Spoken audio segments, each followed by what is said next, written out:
Yeah, what's up?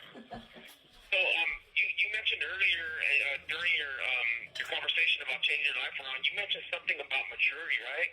So, does maturity come with doing time in prison, or does maturity come with attending self-help groups and education, or is there a difference? I think both. I think that maturity is something that should come naturally, even without self-help groups, right? And by the way, like, nothing in my life happened, and I'm sure maybe for other people it does, but not for me. Nothing in my life happened where I just, like, hit a dime and turned a corner. You know what I'm saying? Like, my change has been gradual. My change took about, from the time I told you when I hit Pelican Bay and I was slammed down and started doing introspection, if we count from that time till the time that I actually committed, like, full-heartedly, we're talking about a 7-year process. A 7-year process of change. Not the time that I've been down. You know, I've been down as of today 23 years, and I spent the first 14 years being a crazy-ass dude, and then now these past, you know what we're at now, about 9 years, you know, I've been kind of like away from that stuff, but it still took a while, even from then. It took like a 7-year process, dude, to like really hone in on my behavior. Will be monitored and recorded. But about maturity, right? So maturity, I believe, really is like something natural, right?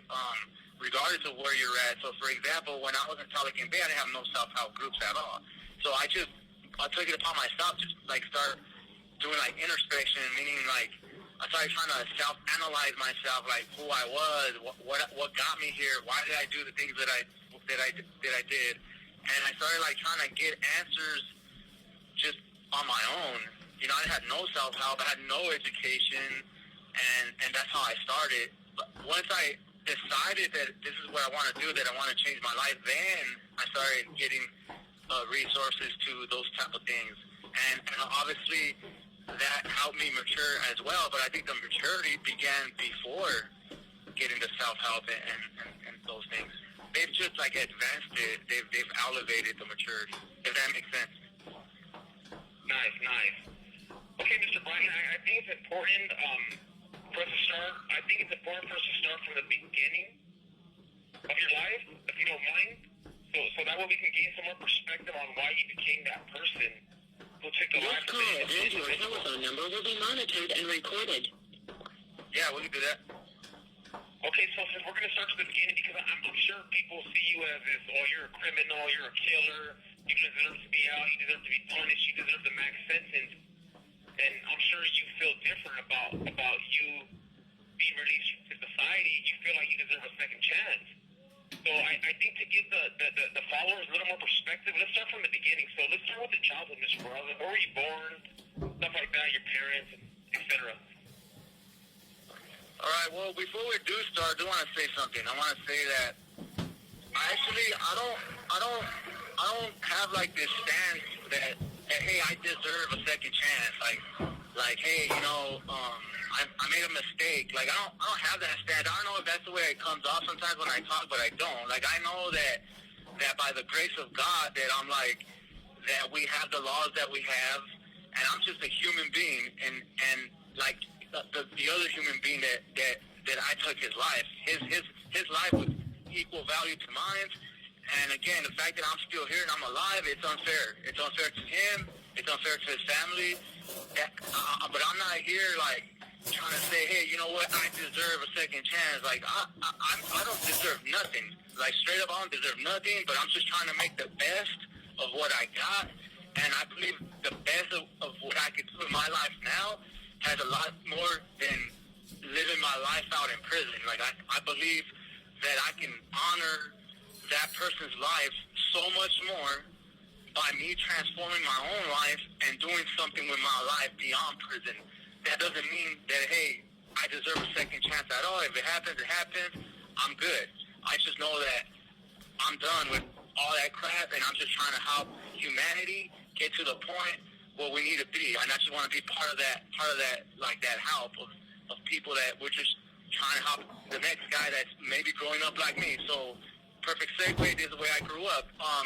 I remember a visit from my mom one time, right? And this is how I found out what my first memory was as a child. My mother came to visit me. I was in the hole. I couldn't touch her. We're looking at each other through a window, and it was like she was really depressed during this time. I remember, and she asks me, "Hey son, like what do you remember first, like about in our life? You know, what's your first memory?" And I said, "Mom, I don't know what my first memory is because I have a couple of them, but I think like the earliest memories I have is these two events that happened. One, there's this time that I remember being in front of our neighbor's house, and I pulled down my pants and I took a shit in front of his on his porch, and I got in trouble for that. And I remember you guys were really pissed off at me.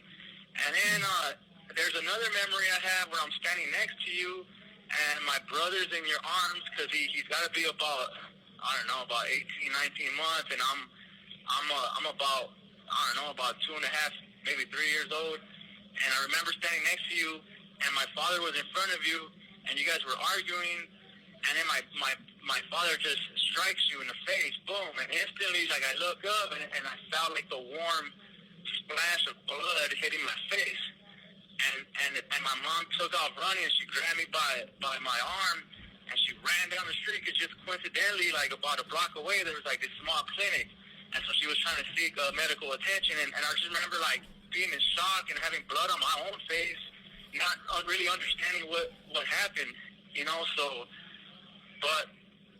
that's how I found out my earliest memory, and much of my childhood that's what it's about, domestic violence.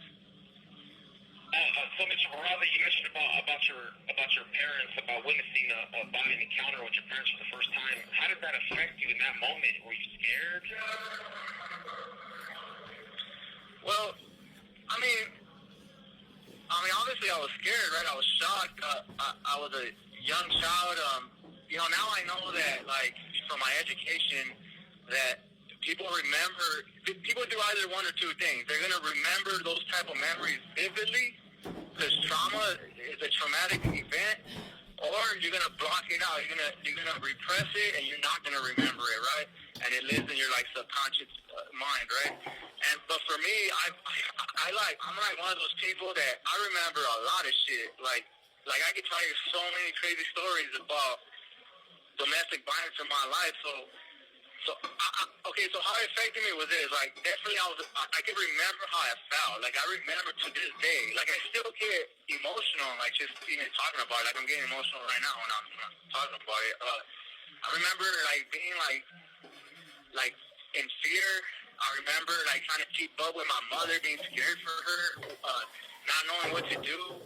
I remember, like, being at the hospital or at that little clinic, because it wasn't a hospital, it was like this little medical place.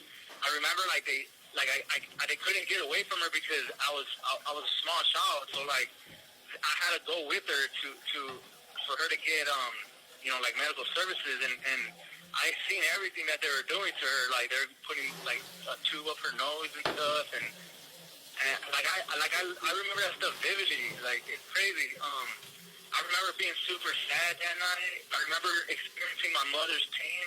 I remember her crying. I mean, it's just like a crazy amount of different emotions.